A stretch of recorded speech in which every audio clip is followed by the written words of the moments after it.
ideas que ustedes conocen y cómo podemos hacer la mezcla de texturas de follaje y también de colores, ¿no? Plantas de poca agua, exigencia de agua, en fin. ¿Okay?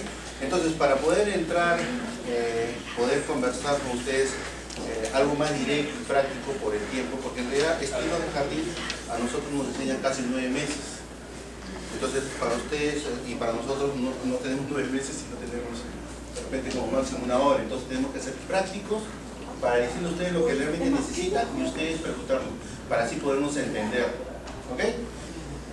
Jardines históricos. Los jardines históricos tenemos el jardín árabe, que es con agua, ¿no? Que son rectos. Jardín medicinal o herbolario. Son jardines donde se crean, ¿no?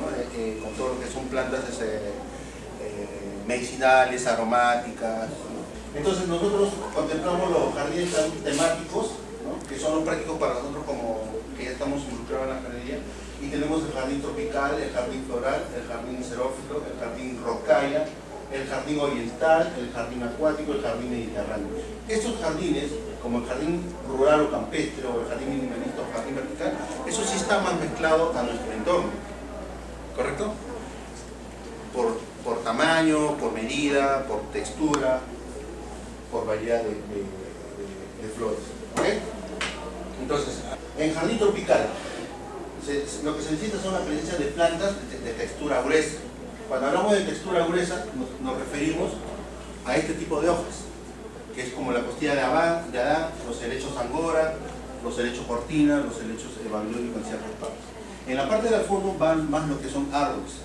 En este caso, acá en la costa no hay muchos árboles tropicales, pero sí podemos contemplar una variedad de árboles, pero como el eucalipto, el cedro, ¿no? Son árboles que crecen de textura vertical, no de la copa ancha. Y en la parte baja es donde tenemos que trabajar con follaje, ¿no? Que puede ser alpinias, heliconias, ¿no? Estas son alpinias. Esta foto es un reflejo de la selva. Estas alpinias, heliconias, estas plantas, ¿si la conocen? Hay variedades. ¿Okay? Entonces se tiene que trabajar bajo esa perspectiva. Lo otro que trabajamos nosotros en un estilo tropical, trabajamos con todo lo que son palmeras hawaianas, palmeras rubelini, chamaedorea elegans. ¿Conocen la palmera chamaedorea? O la palmera bambú. Sí, ya. Todas esas variedades se tienen que trabajar. Cuando hablamos de textura, dice presencia de plantas de textura gruesa, nos tenemos que basar en un jardín tropical de hojas anchas, hojas grandes. ¿Qué pasaría si acá ponemos, digamos, ¿conocen el arbolito de la felicidad? Sí. ¿Cómo habría un contraste de follaje? No creo, ¿no? Entonces, eso es lo que nosotros tenemos que aprender en un jardín tropical. Trabajar con presencia de plantas de textura gruesa. De hecho, que los árboles no van a tener esa tendencia de hoja, pero son los que van a crear una masa de follaje en la parte de atrás, pero la presencia es en la parte de adelante.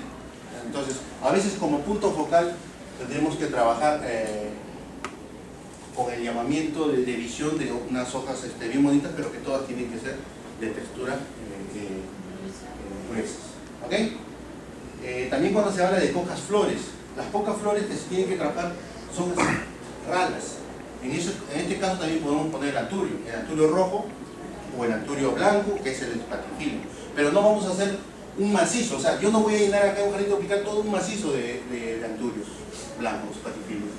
Tiene que ser así pequeño. ¿Por qué? Porque en un jardín de estos tropicales lo que tenemos que buscar es el impacto de una visión, que yo pueda verlo, que me jale la vista una determinada flor, pero no en un macizo muy extensivo de flores, ¿me entienden? Matizado, cantidad no, matizada, así. Algo así, que yo pase por acá y vea por acá, por ejemplo, un espatifilio. ¿Ustedes han visto la flor de la costilla de Adán, que se come, que es una fruta? ¿Ha visto cuando sale una piña? Ya, en México se come, acá con eso vale la chirimoya. Se come, pero hay que saberlo comer, hay que sacarlo, sacar el suesto y queda como una chirimoya. Esa es una flor. El filodendro, ¿has visto cuando florea? El filodendro. El filodendro es hoja ancha que le dicen oreja de elefante. También florea, pero su flor es llamativo, es un color bajo. Es un color bajo. ¿Por qué? Porque el jardín tropical requiere eso. Ustedes se han ido alguna vez a la selva, hay unos paisajes bien bonitos. Ya, esos paisajes que yo veo ahí, yo los tengo que plasmar en una casa, ¿me entiendes? Pero no voy a traerme la cena, yo tengo que crear.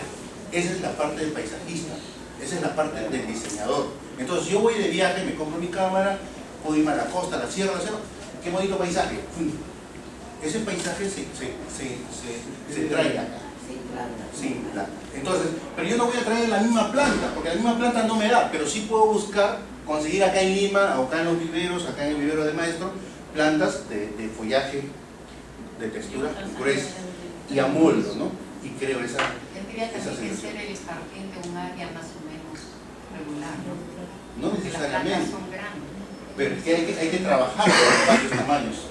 Porque si yo no voy a traer un árbol grande, pero puedo traer un semiárbol, Claro, y trabajarlo con la el poda. área tampoco puede ser muy pequeña. Nosotros hemos hecho un jardín pequeño de 45 metros cuadrados en jardín tropical. Ahora, lo más importante, la visión de un diseño de jardín, ¿de dónde se tiene que ver? Bonito. ¿Entrando hacia la casa o de la casa viendo hacia afuera? Entrando a la casa. Bueno, les digo que eso era normalmente, hoy en día no. El diseño del jardín paisajista se tiene que contemplar desde la casa. Si yo estoy, hoy en día las casas modernas son ventanales, son mamparas, ¿es así o no? Entonces, claro, si yo estoy en la terraza, estoy en una sala, tengo unas mamparas grandes, yo tengo que contemplar el jardín. ¿Por qué? Porque los jardines son tan chicos que yo tengo que contemplar un follaje alto, semi y bajo que me dé una extensión, que mi jardín, mi casa no está cercado con una pared. Porque la gran mayoría de las casas está cercado con pared y se ve mucho muro.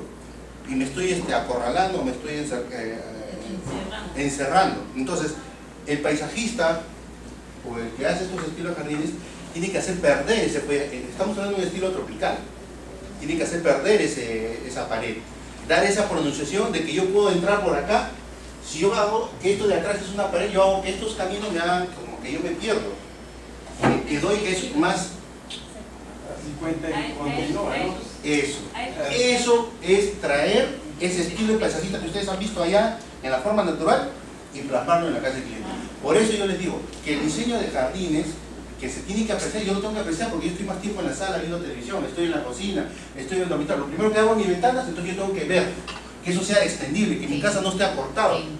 Que impacte. ¿Ok? Entonces, anteriormente no, o sea, yo entraba a una casa y yo tenía que ver los jardines bonitos, en las paredes, en el macizo de las ventanas y todo.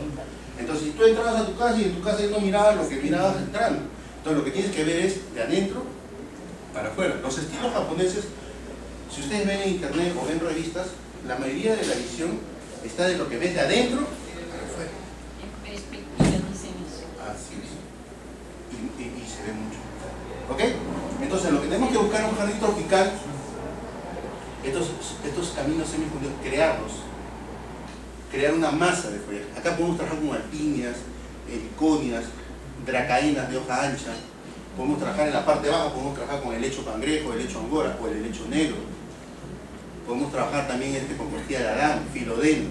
Todas esas plantas son requeridas. Ahora, cuando usemos esta variedad de plantas en un jardín tropical, estas plantas requieren la misma exigencia de preparación de suelo, ¿sí o no? Porque son tropicales, pero también requieren del mismo suelo ácido y sobre todo el mismo nivel de agua. Porque si trabajamos en un estilo de jardín tropical, cuando el que va a ser biodinificado, el que va a regar de esa misma forma, y a todas las plantas le va a convenir. Pero si yo trabajo una planta, una dracaena tricolor, un cactus mexicano, lo que va a hacer el cactus mexicano va a engordar a tanta agua y ¡bum!, se cae, es un peligro. Y tampoco no va con la textura de lo tropical con un cactus mexicano. ¿Se dan cuenta? Porque es diferente. ¿Ok? ¿Tienen algunas preguntas hasta acá? ¿Todo está claro? ¿O tienen alguna duda? Agua intermedio. Claro. Porque si tú vas a preparar un jardín tropical, tú preparas el suelo. En el suelo le tienes que echarle un poco más de musgo, porque el musgo retiene humedad. Tienes que hacer que el suelo sea más suelto. De esa misma preparación de sustrato le vas a dar a todo, porque estás creando un jardín tropical. ¿Ok?